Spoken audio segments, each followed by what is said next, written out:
నమస్కారం MM news కు స్వాగతం. ఈనాటి ముఖ్యాంశాలు చూద్దాం. విజయనగరంలో ప్రజా సంఘాల ఆధ్వర్యంలో నిర్వహించిన రౌండ్ టేబుల్ సమావేశం. మెడికల్ కళాశాలల్లో పీపీపీ విధానం రద్దు చేయాలని తీర్మానం.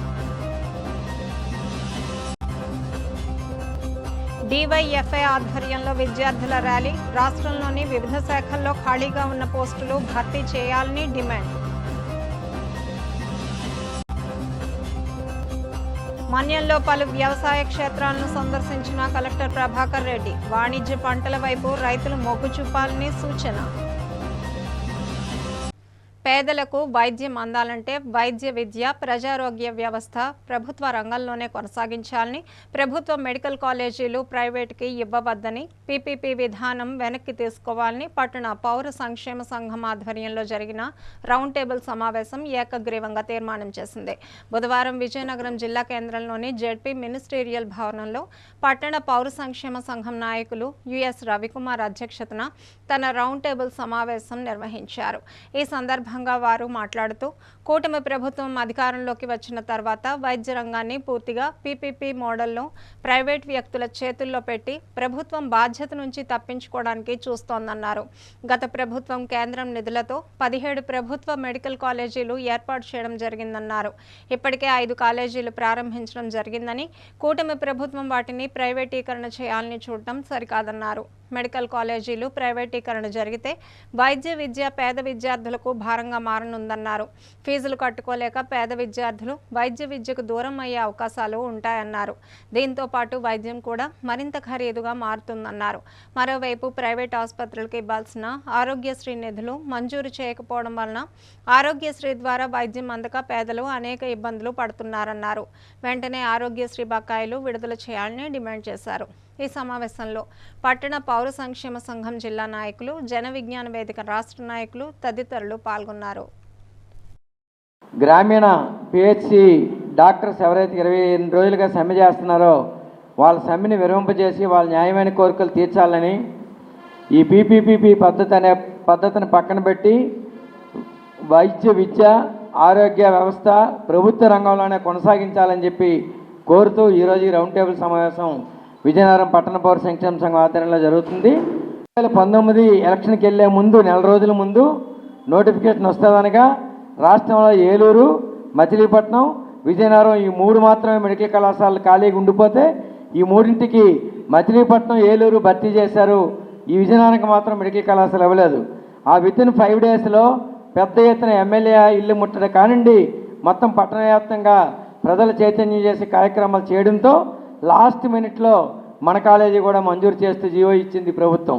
ఆ రకంగా వచ్చిన ఈ మెడికల్ కళాశాలని ఆ తదుపరి వచ్చినటువంటి ప్రభుత్వం దాన్ని డెవలప్ చేసి కాలేజీ కట్టి ఈరోజు అందులో 2 సంవత్సరాలుగా ఇప్పటికే డాక్టర్స్గా అనేక మంది అక్కడ చదువుకొని జాయిన్ అయ్యి విద్యను కొనసాగిస్తున్నారు. 12ంట్లో 9 మెడికల్ కళాశాలలు పూర్తయ్యాయి. ఇంకొక 3 మెడికల్ కళాశాలలు నిర్మాణ దశలో ఉన్నాయి. కానీ ప్రభుత్వం ఇప్పుడు వచ్చిన ప్రభుత్వం వాటిని పూర్తి చేసి డెవలప్ చేసి మరింత ముందుకు తీసుకెళ్లాల్సింది పోయి వాటిని అన్నింటినీ కూడా పీపీపీ పద్ధతిలో ప్రైవేట్ పబ్లిక్ పార్టిసిపేషన్ పేరుతో వాటిని ప్రైవేటీకరణ చేయాలని ప్రయత్నం చేస్తున్నారు. దీన్ని విజయనగరం పట్టణ పౌర సంక్షేమ సంఘం వ్యతిరేకిస్తుంది. రాష్ట్రంలో ప్రభుత్వ వైద్య కళాశాలను ప్రైవేట్ పరం చేయడాన్ని వ్యతిరేకిస్తూ కోటి సంతకాల సేకరణ కార్యక్రమం పార్వతీపురం మాజీ ఎమ్మెల్యే అలజంగి జోగారావు ఆధ్వర్యంలో 4వ రోజు ముమ్మరంగా కొనసాగుతోంది.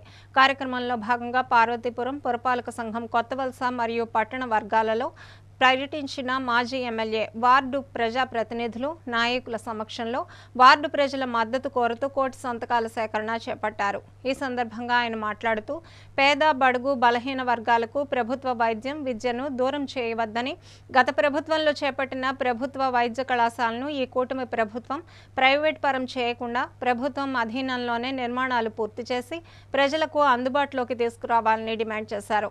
గత ప్రభుత్వంలోని వైఎస్ జగన్మోహన్ రెడ్డి రాష్ట్రంలో 17 వైద్య కళాశాలను చేపట్టడమే కాకుండా అందులో ఇప్పటికే 5 వైద్య కళాశాలను అందుబాటులోకి తీసుకువచ్చారన్నారు. రచ్చబండ కార్యక్రమం ద్వారా కమిటీలు నియమించి భవిష్యత్తులో వారి ఆధ్వర్యంలోనే ఆయా వార్డులను అభివృద్ధి చేస్తామని స్పష్టం చేశారు. ఈ కార్యక్రమంలో వైసీపీ నాయకులు, కార్యకర్తలు పాల్గొన్నారు. పేదవాడికి వైద్యం అనేది ప్రభుత్వమే అందించాలనే ఆలోచనతో ఈరోజు మనందరం కూడా జగన్మోహన్ రెడ్డి గారి ఆదేశాల మేరకు మేము ప్రతి వార్డుకు కూడా ఊరిన రావడం జరుగుతుంది. అయితే జగన్మోహన్ రెడ్డి గారు ఏమంటున్నారంటే తల్లి, ప్రజా వైద్యం అనేది ప్రజల హక్కుని అంటున్నారంటే ప్రతి ప్రజలకి ప్రభుత్వమే బాధ్యత పడి వైద్యం అందించాలి. చిన్న కష్టం వచ్చినా ఇబ్బంది వచ్చినా వాళ్ళ ఇంట్లో డబ్బులు లేకపోతే ఇంట్లోనే మంచాన పడే పరిస్థితులు గతంలోనైతమ్మా నాకు తెలుసు. గ్రామాలంట జూలై నెల వస్తే కొత్త వర్షం వస్తే అందరూ మంచాల మీద జ్వరాలతో ఉండేవాళ్ళు, వాళ్ళు పట్టించుకునే నాదులు లేదు. కానీ మన ప్రభుత్వం వచ్చిన తర్వాత ఇంటింటికి డాక్టర్ని పంపించేటువంటి పరిస్థితి గత 5 సంవత్సరాలు ఇప్పుడు చూడలేదు. మళ్ళీ ఇప్పుడేమో కేజీహెచ్కి వెళ్లకుండా ఇక్కడే పార్వతీపురం నడిబొడ్లోనే సూపర్ స్పెషాలిటీ హాస్పిటల్ నిర్మాణం చేయాలనే ఆలోచనతో ఈ కార్యక్రమం చేస్తే ఈరోజు దాన్ని పక్కన కాలు రాసి కొత్తగా ఈరోజు ప్రైవేటీకరణ చేయాలని ఆలోచన చేస్తున్నారు. అయితే దీనికి తగినట్టుగా పెద్దలు జగన్మోహన్ రెడ్డి గారు ఒక నిర్ణయం తీసుకున్నారు. ఈ రాష్ట్రంలో ఉండే కోటి మందితో వైద్యం అనేది ప్రైవేటీకరణ జరగకూడదు, పేదవాడికి అనేది వైద్యం దూరం కావద్దు, ప్రజలకి ప్రభుత్వమే వైద్యం చేయించాలనే ఒక నినాదంతో 1 కోటి మంది సంతకాలు చేసి గవర్నర్కి ఇచ్చి గవర్నర్ చేత క్యాబినెట్ నిర్ణయాన్ని వెనక్కి తీసుకున్నట్టుగా చేయాలనేది జగన్మోహన్ రెడ్డి గారి అభిప్రాయం. పార్వతీపురం మన్యం జిల్లా మక్కువ మండలం ఎర్ర సమంత వలస ఆశ్రమ పాఠశాలలో 6వ తరగతి చదువుతున్న తాడంగి చిన్నారి అనే బాలుడు అనారోగ్యంతో మృతి చెందాడు. మక్కువ మండలం మూలవలస గ్రామానికి చెందిన బాలుడు గత వారం రోజులుగా జ్వరం, వాంతులు, విరేచనాలతో బాధపడుతుండటంతో స్థానిక పీహెచ్సిలో చేర్చగా వైద్యుల సూచన మేరకు జిల్లా ఆసుపత్రికి తరలించారు. పరిస్థితి విషమించడంతో విశాఖ కేజీహెచ్కు తరలించగా అక్కడ పరీక్షలు నిర్వహించి కిడ్నీ సమస్యలు ఉన్నాయని తేలడంతో చికిత్స అందిస్తుండగా పరిస్థితి విషమించి మృతి చెందాడు. దీంతో విద్యార్థి తల్లిదండ్రులు శోకసంద్రంలో మునిగిపోయారు. కాగా మూలవలస గ్రామం వద్ద విద్యార్థి మృతదేహంతో ప్రజా సంఘాలు, విద్యార్థి సంఘాలు ప్రభుత్వానికి వ్యతిరేకంగా ఆందోళన నిర్వహించారు. విద్యార్థుల మృతికి ప్రభుత్వమే బాధ్యత వహించాలని నినాదాలు చేశారు. పేరుకే ఇదంతా గిరిజన గ్రామాలు, గిరిజన ప్రాంతాలు ఉన్నాయని జిల్లా ప్రకటించారు. కానీ కనీసం గిరిజనులు చదువుకున్నటువంటి ఆశ్రమ పాఠశాలల్లో కనీస సౌకర్యాలు లేనటువంటి పరిస్థితి మనకి రోజు రోజుకి బయటపడుతూ ఉన్నాయి. ముఖ్యంగా కురపాములో జరిగినటువంటి ఇన్సిడెంట్ తర్వాత అన్ని ఆశ్రమ పాఠశాలల్లో ఏఎన్ఎం వేస్తానని చెప్పి గౌరవ మంత్రివర్యులు సంజయ్ రాణి గారు మాట ఇచ్చారు. కానీ ఇవాళ ఏ ఆశ్రమ పాఠశాలల్లో ఒక ఏఎన్ఎం పోస్టు కూడా లేదు. మొన్న ఈ దసరా సెలవుల తర్వాత హాస్టల్స్కి వెళ్తున్నటువంటి పిల్లలకి స్కూల్ సర్టిఫికేట్ అందులోకి వెళ్ళాలంటే వైద్య సౌకర్యం చేసుకుని సర్టిఫికేట్ తెచ్చుకొని జాయిన్ అవ్వమని చెప్పేసి వార్డెన్లకి తాకీదులు ఇచ్చారు పీఓ గారు. అంటే పిల్లలు ఇంటి దగ్గర నుంచి వచ్చినప్పుడు ఆరోగ్యంతో వస్తున్నారా లేదా అనే దానికి సర్టిఫికేట్ చేసుకొని రావాలని. ఆ సర్టిఫికేట్ కోసం వెళ్ళినటువంటి పీహెచ్సీ దగ్గరికి వెళ్తే అక్కడి నుంచి తీసుకెళ్లి పాటపురం పంపించారు. పాటపురంలో ఇతనికి మలేరియా ఉంది, మలేరియా మళ్ళీ నెగిటివ్ వచ్చింది కాబట్టి ఇంటికి వెళ్ళిపోండి అని చెప్తే మళ్ళీ హాస్టల్ తీసుకొని జాయిన్ చేస్తే ఆ అబ్బాయికి తాడంగి చిన్నారికి వాంతులు రావడంతో సీరియస్గా కుటుంబం కబురు పెడితే వీళ్ళందరూ తీసుకెళ్లి వైజాగ్ తీసుకెళ్లారు. వైజాగ్లో ఇప్పుడు వాళ్ళు చెప్పింది ఏంటంటే డాక్టర్లు కిడ్నీలు ఫెయిల్ అవ్వడం వల్ల ఈ అబ్బాయి చనిపోయాడని చెప్పి ప్రకటిస్తున్నారు. అంటే 6 తరగతి చదువుతున్న అబ్బాయికి కిడ్నీలు ఎందుకు ఫెయిల్ అవుతాయి అంత చిన్న కుర్రాడికి? వైద్యం ఇక్కడ మొదట్లో 8వ తేదీ నుంచే డాక్టర్ సరిగ్గా వైద్యం చేస్తుంటే, పరీక్షలు చేస్తుంటే ఆ విషయం అప్పుడే బయటపడేది, కిడ్నీ సమస్య ఉంటే బయటపడేది. మరి దీని నిర్లక్ష్యం అనేటువంటిది ప్రభుత్వం వైపు నుంచి డాక్టర్ల నిర్లక్ష్యం ఉంది. అదేవిధంగా ఐటీడీ అధికారులు కూడా ఆశ్రమ పాఠశాలల్లో ఏ సౌకర్యాలు ఉన్నాయి లేదని పరిశీలన చేయాల్సిన బాధ్యత ఉంది.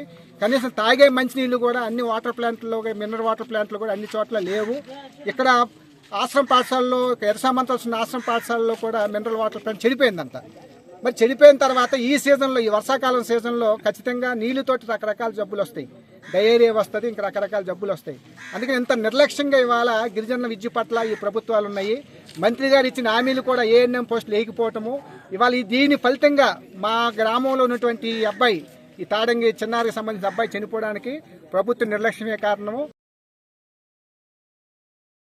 ఇటీవల ప్రమాదవశాత్తు మరణించిన విజయనగరం పట్టణం 14వ డివిజన్ కొత్తపేట కుమ్మరి వీధికి చెందిన తెలుగుదేశం పార్టీ కార్యకర్త అల్లాడ ఆనంద్ ఇంటికి వెళ్లి వారి కుటుంబాన్ని ఎమ్మెల్యే పూసపాటి అదితి విజయలక్ష్మి గజపతిరాజు పరామర్శించారు.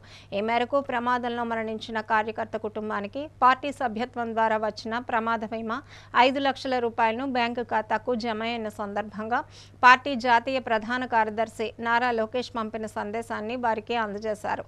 ఈ సందర్భంగా ఎమ్మెల్యే మాట్లాడుతూ ప్రమాదవశాత్తు మరణించిన కార్యకర్తల కుటుంబాలకు అండగా ఉండాలనే ఉద్దేశ్యంతో పార్టీ సభ్యత్వం తీసుకున్న వారికి ప్రమాద బీమా సౌకర్యం కల్పిస్తూ నారా చంద్రబాబు నాయుడు, నారా లోకేష్ చేసిన ఈ ఆలోచన వలన ఈరోజు కష్టాల్లో ఉన్న కార్యకర్త కుటుంబానికి భరోసా కలిగిందని తెలిపారు. ఈ కార్యక్రమంలో టీడీపీ నాయకులు, కార్యకర్తలు పాల్గొన్నారు. గత 30 సంవత్సరాలు పెట్టి టీడీపీని నమ్ముకొని ఎంతవరకు చాలా వరకు ఇక్కడే ఉన్నాం. మాకు ఈ ఇల్లు ఉన్నదంటే కేవలం చంద్రబాబు దయ వల్ల. దానివల్ల 100 రూపాయలు బీమా కూడా మాకు నాగక్క దగ్గుండి మరీ పిలిపించి ఇది పెట్టండి, మీకు 5 లక్షలు లోన్ వస్తుంది, ఏదైనా ఇబ్బంది అయితే మీ కుటుంబానికి ఇంకేటి లేదు ఆదాయం అని చెప్పడంతో 100 రూపాయలు బీమా నాగక్క బలవంతంగా మాతో పెట్టించింది. మేమే కాదు, మా ఈదులో చాలామంది కూడా నాకు దయ వల్లే ఎంతవరకు ఇక్కడ ఉన్నాము. మేము 5 లక్షలు లోన్ రావడం వల్ల నాకు ఎటువంటి ఇబ్బంది లేకుండా ఇప్పుడు వరకు ఇంకా జీవితంలో కూడా నేను ముందుండి వెళ్తానని అందరికీ మనం చేస్తున్నాను. చంద్రబాబు దయ వల్ల, పవన్ కళ్యాణ్ దయ వల్ల, లోకేష్ దయ వల్ల, నేను మా అతిథి మేడం వాళ్ళ దయ వల్ల తెలుగుదేశం పార్టీ ఇప్పటికీ ఇలాగే ఇప్పుడు గెలుస్తుండాలని మా కుటుంబం అంతా కోరుకుంటున్నాం. స్వర్గస్థులైనటువంటి అల్లాడ ఆనంద్ అయినటువంటి కార్యకర్త వారి ఇంటికి వచ్చాము. అయితే ప్రత్యేకంగా మనం చూస్తుంటే party membership, Telugu Desam party membership 100 rupees pay చేసి తీసుకోవటం వలన మనం ఈ 100 రూపీస్ పార్టీ మెంబర్షిప్లో ఏదైనా ప్రమాదం, యాక్సిడెంట్ అవుతే అలాగా ఇన్సూరెన్స్ అనేది పెట్టాం, బీమా. అయితే ఈ ఇన్సూరెన్స్ బీమా వలన వాళ్ళకి 5 lakhs బెనిఫిట్ వస్తుంది. అయితే 5 lakhs డైరెక్ట్గా పార్టీ నుంచి డైరెక్ట్గా మన national party president Nara Chandrababu Naidu గారు, అలాగే మన national party secretary general secretary Lokesh గారు డైరెక్ట్గా అకౌంట్లోకి వేయించుతారు. అయితే డైరెక్ట్గా అకౌంట్లోకి వేయించి ఇటువంటి లెటర్ అనేది ప్రత్యేకంగా లోకేష్ గారి సిగ్నేచర్తో వచ్చిందనమాట. అంటే మన పార్టీ కార్యకర్తలు ఎవరు కూడా ఇబ్బందిలో ఉన్నప్పుడు పార్టీ అండగా ఉంటుందని ముఖ్యంగా పార్టీ కార్యకర్తలందరికీ తెలియజేస్తూ, వారు ఇంత బిజీలో ఉన్నప్పటికీ కూడా ఏ కార్యకర్తను కూడా మర్చిపోకుండా ఈ విధంగా ఒక 5 లక్షల బీమా అనేది చంద్రబాబు నాయుడు గారు, లోకేష్ గారు పార్టీ కార్యకర్తల కోసం, వారి కుటుంబాల కోసం అందించడం అనేది ఒక సంతోషమైన విషయం, ఒక గర్వపడే విషయం యాక్చువల్లీ. ప్రపంచంలోనే అత్యంత ప్రతిష్టాత్మకమైన గూగుల్ టెక్ సంస్థ విశాఖకు రావడం నవ్యాంధ్రప్రదేశ్కు శుభ పరిణామమని ఎమ్మెల్యే కోండ్రు మురళీమోహన్ అన్నారు. మంగళవారం విజయనగరం జిల్లా రాజాం పట్టణంలోని తన కార్యాలయంలో మీడియా సమావేశం నిర్వహించారు. ఈ సందర్భంగా ఆయన మాట్లాడుతూ ఉమ్మడి రాష్ట్రంలో మైక్రోసాఫ్ట్ వంటి సంస్థలు తీసుకువచ్చి హైదరాబాద్ను ఏ విధంగా అభివృద్ధి చేశారో నేడు విశాఖకు గూగుల్ను తీసుకువచ్చి ఆంధ్రప్రదేశ్ ముఖ చిత్రాన్ని మార్చనున్నారన్నారు.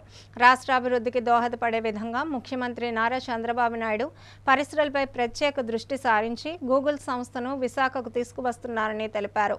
ప్రపంచ ప్రఖ్యాత టెక్ దిగ్గజాలతో భేటీ అయ్యి రాష్ట్రానికి పెట్టుబడులు తీసుకువచ్చి స్థానిక యువతకు ఉద్యోగ అవకాశాలు సృష్టించడానికి చంద్రబాబు చేస్తున్న కృషి సత్ఫలితాలను ఇస్తోందన్నారు. యువతలో ఆత్మవిశ్వాసం పెంపొందించాలా, వారి అభివృద్ధికి బాటలు వేసి తద్వారా రాష్ట్ర అభివృద్ధికి ప్రభుత్వం కృషి చేస్తుందని స్పష్టం చేశారు. చాలా సంతోషం ఈరోజు మీ అందరి ముందు రావడం. ప్రపంచంలోనే మోస్ట్ ప్రెస్టీజియస్ గూగుల్ టెక్ సంస్థ విశాఖపట్నంకి రావడం నవ్యాంధ్రప్రదేశ్కు ఒక శుభపరిణామం. దీని ముఖ్య కారకులు మన ముఖ్యమంత్రి విజయనగర నాయకులు చంద్రబాబు నాయుడు గారు, అలాగే లోకేష్ గారు సహకారంతో విశాఖపట్నం రావడం చాలా సంతోషంగా ఉంది. ఉమ్మడి రాష్ట్రంలో మైక్రోసాఫ్ట్ వచ్చిన వెంటనే హైదరాబాద్ ఏ విధంగా అభివృద్ధి చెందిందో మనం అందరం చూసాం. ఆ రోజు కూడా చంద్రబాబు నాయుడు గారు మరి అమెరికాలో తిరిగి కష్టపడి మైక్రోసాఫ్ట్ తీసుకురావడం వల్ల ఈరోజు ప్రపంచంలోనే హైదరాబాదు పట్టణం అనేది మరి గుర్తింపబడిన పట్టణంగా ఈరోజు జరిగింది. అదేవిధంగా ఈరోజు గూగుల్ రాకతో విశాఖపట్నం కూడా ప్రపంచంలో ఒక మేటి నగరంగా అభివృద్ధి చెందుతుందని ఖచ్చితంగా నేను చెప్పగలను. చంద్రబాబు నాయుడు గారు ఈ 15-16 నెలల్లో 24 గంటలు కష్టపడడం వల్ల ఈరోజు రాష్ట్రానికి దగ్గర 11 లక్షల కోట్ల రూపాయలు పెట్టుబడులు రావడం జరిగింది. ముఖ్యంగా యువతకి 9 లక్షల మంది పైబడి ఉద్యోగాలు రావడం జరుగుతుంది.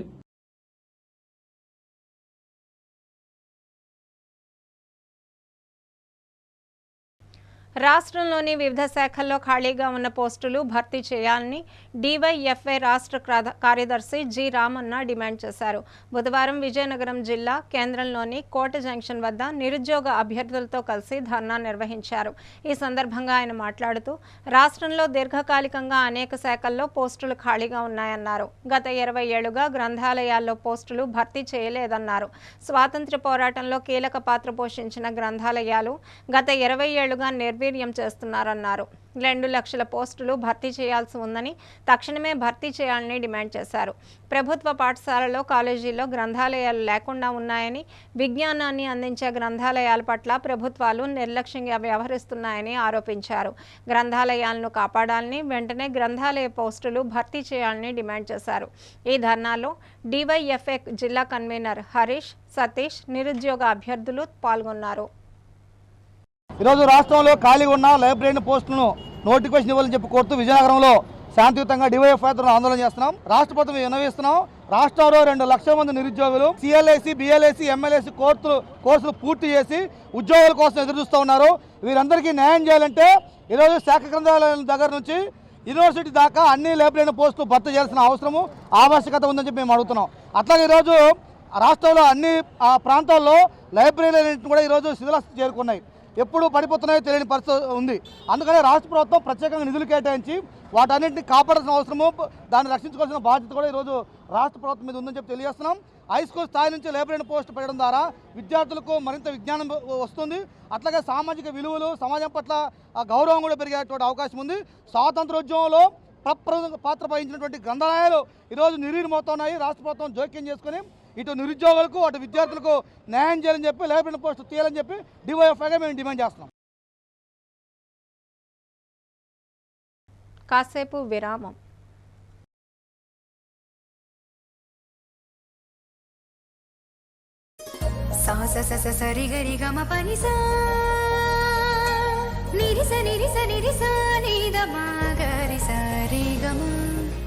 అమ్మాయికి తన సొగసే ఆనందం, మన మనసే దోచేనే తన అందం, అందానికి ప్రతిరూపం ఆభరణం, ఆభరణం అసలు రూపం Govinda jewelleries, Govinda jewelleries, Govinda jewelleries, Govinda jewelleries. సాంప్రదాయ స్వర్ణాభరణాలకు పుట్టినిల్లు మా Govinda jewelleries. Govinda jewelleries, MG road, Vizianagaram. అందమంటేనే ఆడవాళ్లు, మరి మన ఆడవాళ్లకి మరింత అందం చేకూర్చేది బంగారం. బంగారం కొనడం సులభమే, కానీ నాణ్యమైన బంగారం కొనడం అంత ఈజీ కాదు. సంప్రదాయమైన కలెక్షన్స్, నాణ్యమైన ఆభరణాలు, సామాన్యుడికి కూడా అందుబాటైన ధరలు, నమ్మకమైన పేరు, అది మన ధనలక్ష్మి జ్యువెలర్స్. మా బామ్మ ఎప్పుడు చెప్పేది, ఒక్కసారి ధనలక్ష్మి జ్యువెలర్స్ లో బంగారం కొంటే మళ్ళీ మళ్ళీ కొంటూ ఉంటామని. Dhanalakshmi jewellers, Daba Thota, MG road, Vizianagaram.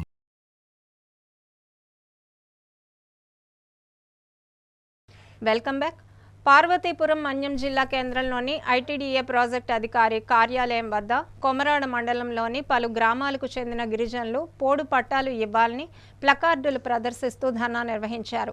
ఈ సందర్భంగా వారు మాట్లాడుతూ అనేక సంవత్సరాలుగా భూములను సాగు చేస్తున్న ప్రభుత్వం హక్కుపత్రాలు ఇవ్వడం లేదని వాపోయారు.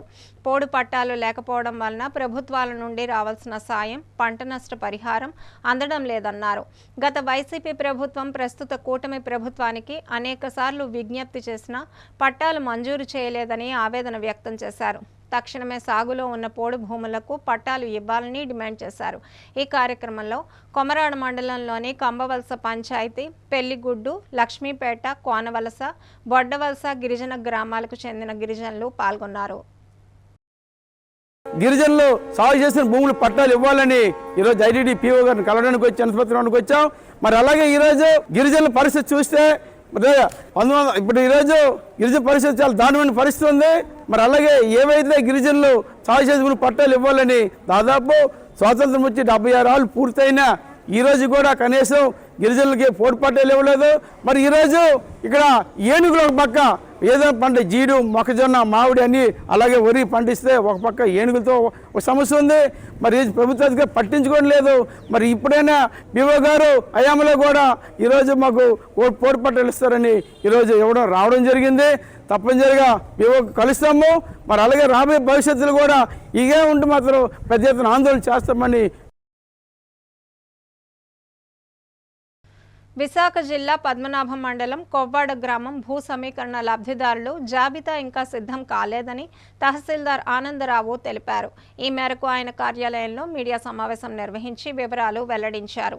ఈ సందర్భంగా ఆయన మాట్లాడుతూ భూ సమీకరణలో అవకతవకలు జరిగాయని, వచ్చిన ఆరోపణలు అవాస్తవమని స్పష్టం చేశారు. తుది జాబితా ఖరారు చేయడానికి సమయం ఉన్నందున రైతులు తమ అభ్యంతరాలను దరఖాస్తు రూపంలో అందిస్తే పరిశీలిస్తామని చెప్పారు. 253 మంది హక్కుదారులను గుర్తించి వారి జాబితాను అన్ని కార్యాలయాల్లో ఉన్న నోటీసు బోర్డులో పెట్టామని తెలిపారు. రైతులు గమనించి 60 రోజుల్లో అభ్యంతరాలను చెప్పవచ్చన్నారు. ఈ కార్యక్రమంలో డిటి మండల సర్వేయర్లు, ఆర్ఏలు పాల్గొన్నారు. ఈ రెవెన్యూ అడ్మినిస్ట్రేషన్లో కొన్ని యాక్టివిటీస్ జరుగుతూ ఉంటాయి. అందులో ముఖ్యంగా మేము తీసుకున్న ఫస్ట్ గవర్నమెంట్ ప్రియారిటీ కానీ మా కలెక్టర్ సార్ చెప్పడం కానీ, జేసీ సార్ చెప్పడం కానీ, ఆర్టీఓ సార్ చెప్పడం కానీ ఏంటంటే పీజీఆర్ఎస్కి ఫస్ట్ టాప్ ప్రియారిటీ ఇస్తున్నామండి. పీజీఆర్ఎస్ అనేది అంటే పబ్లిక్ గ్రీవెన్స్ రిడ్రెసల్ సిస్టమ్ సంబంధించి ఏ రోజుకి వచ్చిన గ్రీవెన్సెస్ అన్నీ కూడా 4 లెవెల్లో కానీ, నెక్స్ట్ ఆర్టీఓ లెవెల్లో సార్ కానీ, లేకపోతే జేసీ సార్ లెవెల్లో కానీ, కలెక్టర్ గారి లెవెల్లో వచ్చిన పీజీఆర్ఎస్కి మాత్రం ప్రతి కంప్లైంట్కి మేము ముందుగా నోటీస్ ఇవ్వడం జరుగుతుంది. సో అని పిలిపిస్తున్నాము. ఎందుకు మీరు కంప్లైంట్ పెట్టారు, what is the complaint, first complaint ముందు చదువుతున్నాము, ముందు ఆయనతో మాట్లాడుతున్నాము. ఎందుకంటే ఇక్కడ చదవాల్సి వస్తుంది. ప్రతి కంప్లైంట్ కూడా కంటెంట్ వేరే ఉంటుంది, ఆయన చెప్పేది వేరే ఉంటుంది. అంటే బహుశా ఆయన చదవడం రాకపోవచ్చు, రాయడం రాకపోవచ్చు. దాన్ని తెలుసుకోవడానికే ముందు ఆయనతో మాట్లాడడానికి ప్రయత్నిస్తాం. 90% పిలిచే మాట్లాడుతున్నాము. మరీ ఇబ్బంది అయినప్పుడు ఫోన్లో మాట్లాడుతున్నాము. లేదు అంటే మాత్రం డైరెక్ట్గా మేము ఫీల్డ్కి వెళ్ళి ఆయనకి ఇంటరాక్ట్ అవుతున్నాము. సో ఆయన స్పెసిఫిక్గా కంప్లైంట్ ఇది అంటే దాన్ని అడ్రస్ చేయడానికే మనం మ్యాక్సిమం ఫోకస్ చేస్తూ ఉన్నాము. 10 మందిలో కనీసం ఒక 5 అడికి వెళ్ళినా, 3 నా దగ్గరికి వచ్చినా, మరీ గ్రీవెన్స్ 4 లెవెల్లో క్లోజ్ అయిపోతే నెక్స్ట్ లెవెల్కి వెళ్తారని జరుగుతూ ఉంది. అది కూడా మేము గైడ్ చేస్తే చేస్తాం మా దగ్గర నోటీస్లో ఉంటే. అది మేజర్ పీజీఆర్స్.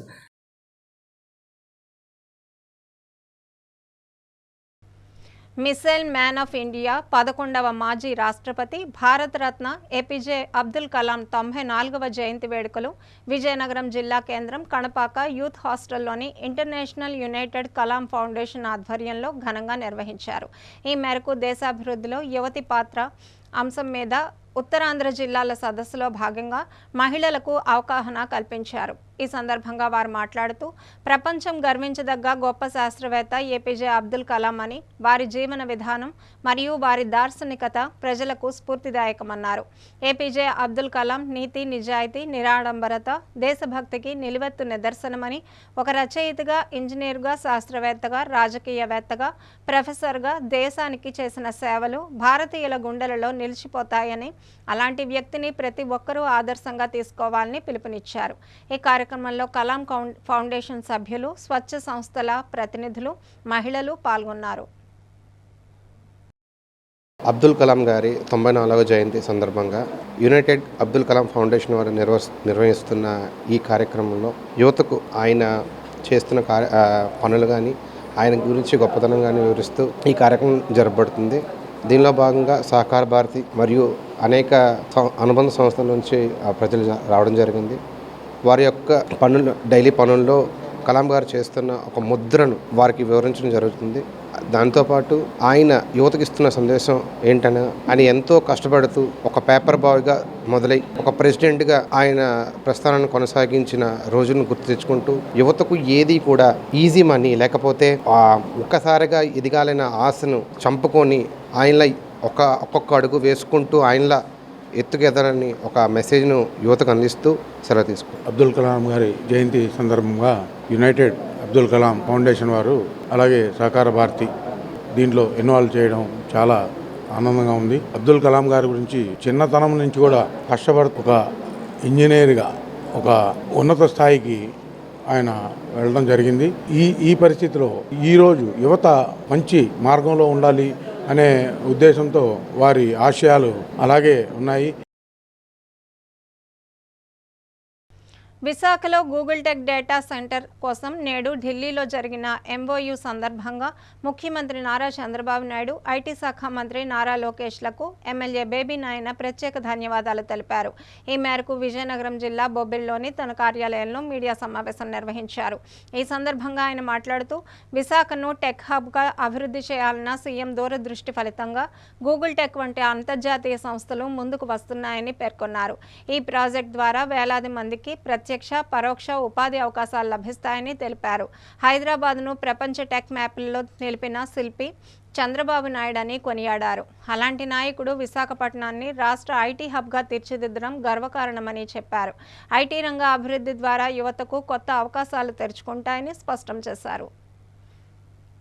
గూగుల్ టెక్ సంస్థ విశాఖపట్నం రావడానికి ఇవాళ MOU ఢిల్లీలో జరుగుతున్నటువంటి శుభ సందర్భంగా మన ముఖ్యమంత్రి వర్యులు నారా చంద్రబాబు నాయుడు గారికి, మన ఐటీ శాఖ మార్చులు నారా లోకేష్ గారికి ప్రత్యేకంగా ధన్యవాదాలు తెలియజేసుకుంటున్నాను.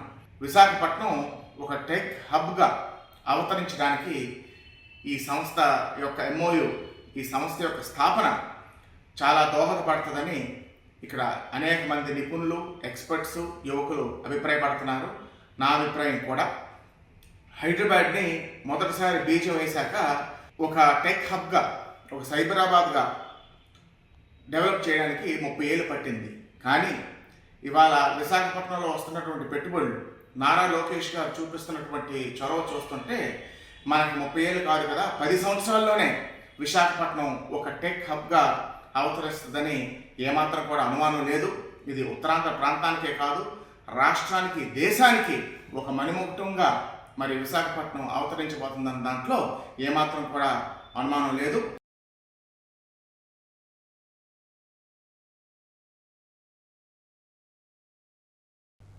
జిల్లాలోని ప్రతి రైతు ఒక వ్యాపారవేత్తగా ఎదగాలని, ఆ దిశగా అధిక రాబడి వచ్చే పంటలు, వాణిజ్య పంటల వైపు రైతులు మొగ్గు చూపాలని జిల్లా collector doctor N Prabhakar Reddy పేర్కొన్నారు. పార్వతీపురం మన్యం జిల్లా సాలూరు మండలంలోని మామిడిపల్లి ప్రాంతాన్ని వ్యవసాయ, ఉద్యానవన శాఖల అధికారులతో కలిసి కలెక్టర్ సందర్శించారు. అనంతరం సాలూరు వ్యవసాయ మార్కెట్ కమిటీ సమావేశ మందిరంలో వ్యవసాయ శాఖ ఏర్పాటు చేసిన రైతులతో ముఖాముఖిలో కలెక్టర్ పాల్గొన్నారు. ఈ సందర్భంగా ఆయన మాట్లాడుతూ ఇక్కడి రైతులు సంప్రదాయ సేద్యం దిశగా అడుగులు వేయడం శుభ పరిణామమని తెలిపారు. జిల్లా వ్యాప్తంగా సుమారు 67,000 ఎకరాల్లో సాంప్రదాయ సేద్యం చేస్తున్నామన్నారు. అదేవిధంగా ఉద్యానవన పంటల్లో కూడా మంచి మార్పులు వస్తున్నాయని, ఈ ఏడాది జిల్లా అభివృద్ధిలో వ్యవసాయ, ఉద్యానవన రంగాలు కీలక పాత్ర పోషించనున్నట్లు వివరించారు. గతం కంటే ఈ ఏడాది మరింత ఎక్కువ వృద్ధిని చూడబోతున్నట్లు ఆశాభావం వ్యక్తం చేశారు.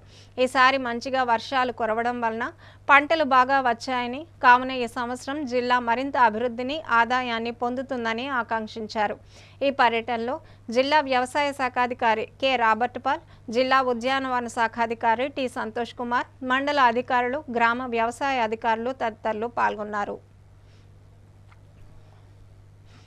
పార్వతీపురం మన్యం జిల్లా కురుపాం గిరిజన సంక్షేమ గురుకుల బాలికల పాఠశాలలో 10వ తరగతి చదువుతూ అనారోగ్యం బారిన పడి మృతి చెందిన విద్యార్థులు అంజలి, కల్పన కుటుంబాలకు ప్రభుత్వం 50 లక్షల నష్టపరిహారం ఇచ్చి కుటుంబంలో ఒకరికి ఉద్యోగం ఇవ్వాలని ఆదివాసీ గిరిజన సంఘం రాష్ట్ర సహాయ కార్యదర్శి ఏ అశోక్, SFI జిల్లా కార్యదర్శి అఖిల్, CPM జిల్లా కార్యదర్శి గొల్లి గంగునాయుడు డిమాండ్ చేశారు.